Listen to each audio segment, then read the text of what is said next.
Hey, good afternoon, folks. This is Brent Easton with Easton Farms. Just wanted to share a paddock move with everybody.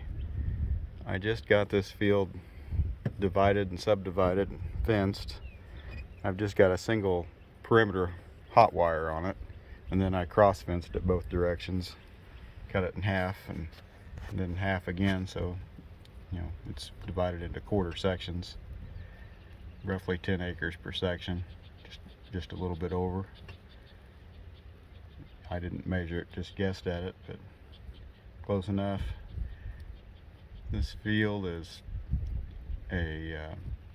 usually a bean field, but it's on the same property as I've been keeping the cattle and the sheep. I don't know what they're doing. Just excited, I guess.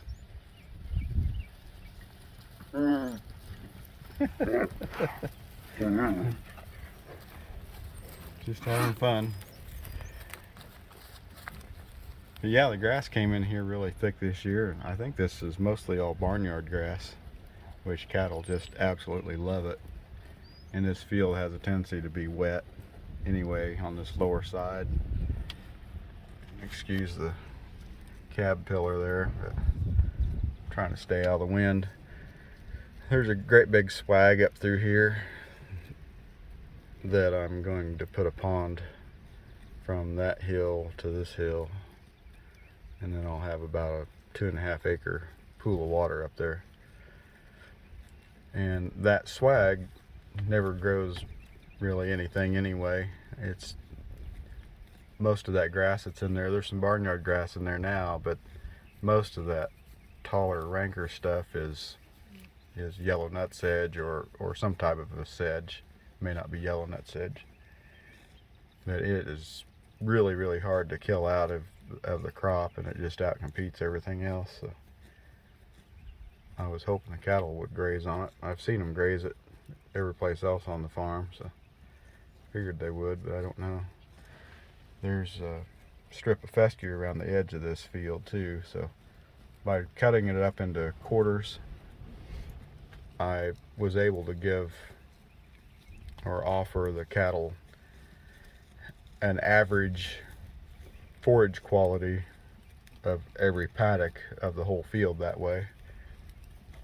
It's got a ring of fescue around it as a buffer strip, and then it ranges from higher quality forage on the lower sides up to thinner stuff the higher up you get it on the grade. And there's not a whole lot right in the center of the property of the field, but there's kind of a really thin spot right in the middle, and then from there north where it flattens out on the higher side, there's a really good stand of mixed grasses that have just come back on their own, and there's red and white clovers, there's medic, I think there's some Korean lespedeza come in there that didn't get killed out of the crop last year. And then of course we've got the watercress, the yellow stuff here that's a wild mustard, and I've been seeing the cows eat that stuff every place we go. They're not exactly hungry this morning or today. They've had such a rush of lush forage every place we've gone the last week that I've been kind of keeping them full, which is fantastic.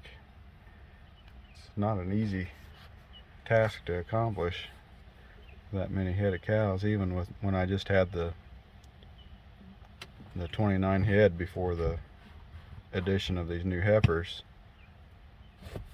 There for a stretch at the end of winter into early spring, we were chasing grass pretty good there.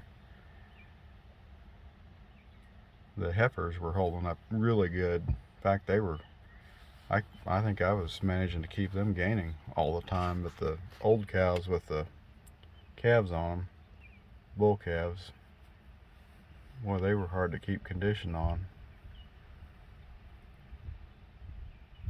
which is understandable. They've been gaining weight here lately. I've got some pounds put on them this last week.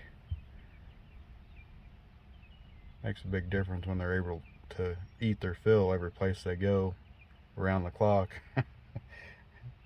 It sure is nice. Makes everything a whole lot more fun. But yeah, I've spent the last couple of days fencing this field off, just doing it by myself, and just a single strand of poly braid around the perimeter. Posts are roughly 45 feet apart, and they're just cheap plastic step-in posts from Orscheln's Farm and Home, and we've got a local store called Pioneer Family Center here in Butler. That's one of the towns not too far away from me. But you know, you can't do much better price-wise than some of those posts are $1.79 before I got them bought out. I think they've gone up to $2 a piece now. Then everything else I bought was $2 a piece. As far as I've been able to see, I can't really find anything any cheaper than that. Everything's higher.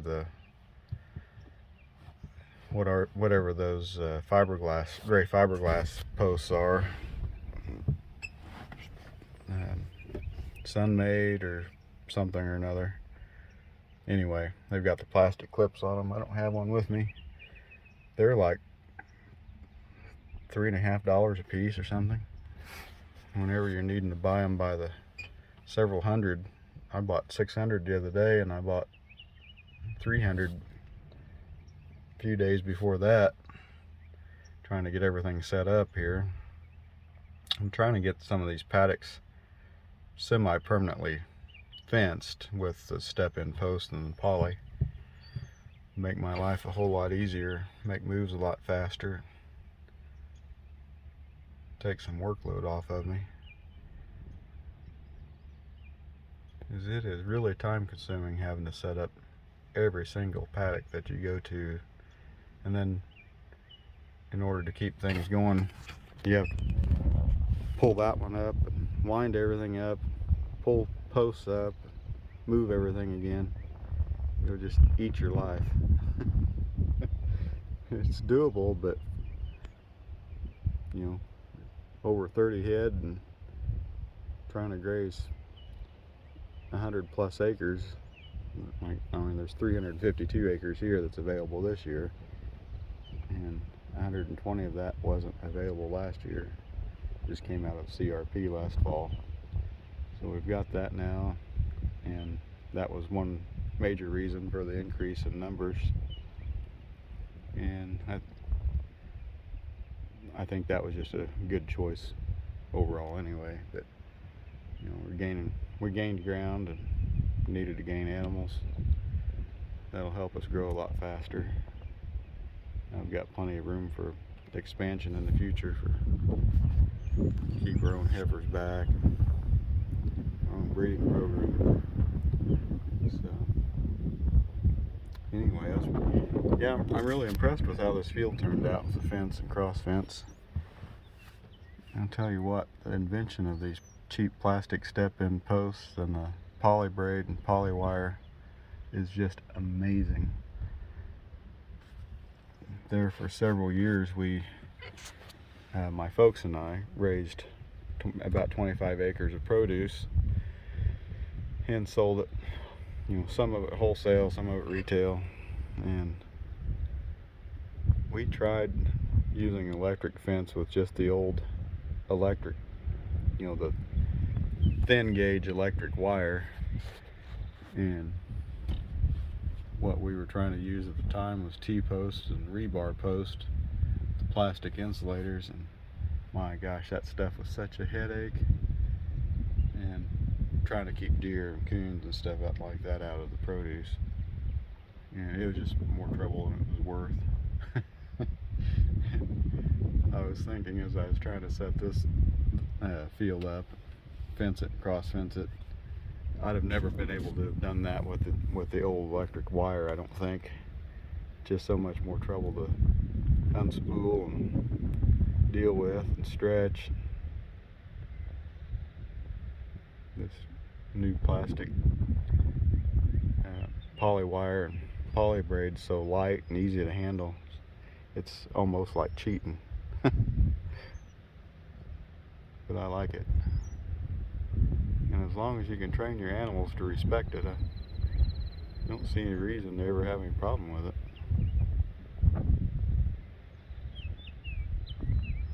So anyway, yeah, I better get out of here. We're supposed to get quite a bit of rain here in the next few days. Hopefully we don't get anything too nasty. Got a lot of crop to plant, a lot of cover crop and hay to plant. Lots of ponds to build. I'm about out of anything to do. That's just the way I like it though. Fun, fun, fun. So anyway, yeah, I'm going to leave off here. Talk to everybody later. Everybody take care. Bye-bye.